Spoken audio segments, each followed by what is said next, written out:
ഇന്ന് ഫാക്ടറിയിൽ ഒരു വിശേഷം ഉണ്ട് കേട്ടോ. ആരുടെയും ബർത്ത്ഡേ ഒന്നുമല്ല. അപ്പോൾ അതെന്താന്നുള്ളത് ഈ വീഡിയോയുടെ ലാസ്റ്റ് ഞാൻ പറയാം.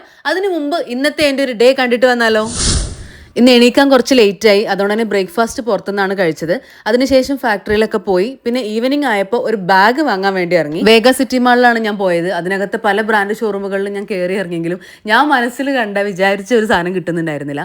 കാരണം എനിക്ക് ഒഫീഷ്യലി യൂസ് ചെയ്യാൻ പറ്റുന്ന സിസ്റ്റം, ഐപാഡും എല്ലാം വെക്കാൻ പറ്റുന്ന സിബുള്ള, കാരണം കുറച്ച് ദിവസം കഴിഞ്ഞാൽ ഇതിൽ എന്തൊക്കെയെന്ന് പറയാൻ പറ്റൂല, അപ്പോൾ അത് ക്ലോസ് ചെയ്യാൻ പറ്റുന്ന രീതിയിലുള്ള ഒരു ബാഗാണ് ഞാൻ നോക്കിയത്. ഭാഗ്യത്തിന് എന്റെ ഷോപ്പിംഗ് മൂഡ് പോകുന്നതിന് മുമ്പ് ലാവിയുടെ ഒരു അടിപൊളി ബാഗ് എനിക്ക് കിട്ടിയിട്ടുണ്ട്. എന്നാലും മനസ്സിൽ ഒരു കൺഫ്യൂഷൻ ഉണ്ടായിരുന്നു. ബ്ലാക്ക് കളറാണ് ഞാൻ വാങ്ങിച്ചത്. കാരണം ബ്ലാക്ക് കളർ ബാഗ് ഞാൻ അങ്ങനെ യൂസ് ചെയ്യാറില്ല.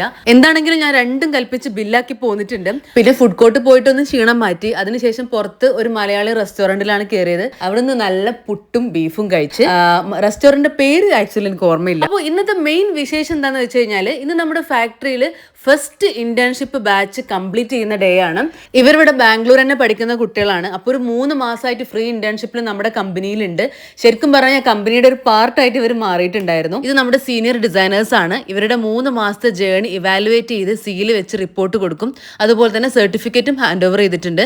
അതിൽ ഒരാളെ അസിസ്റ്റന്റ് ഡിസൈനറായിട്ട് നമ്മുടെ കമ്പനിയിൽ അപ്പോയിന്റ് ചെയ്യുകയും ചെയ്തു. അപ്പോൾ ഇനിയും ഇന്റേൺഷിപ്പിനുള്ള കുട്ടികളെ കമ്പനിയിലേക്ക് ഞാൻ വെൽക്കം ചെയ്യാണ്. അപ്പോൾ താല്പര്യമുള്ളവർ സ്റ്റോറി ലൂമിന്റെ ഇൻസ്റ്റാഗ്രാം പേജിലോ അല്ലെങ്കിൽ ഇമെയിൽ അഡ്രസ്സിലോ കോൺടാക്ട് ചെയ്താൽ മതി. അപ്പോൾ അടുത്തൊരു വീഡിയോ ആയിട്ട് വീണ്ടും കാണാം. ബൈ.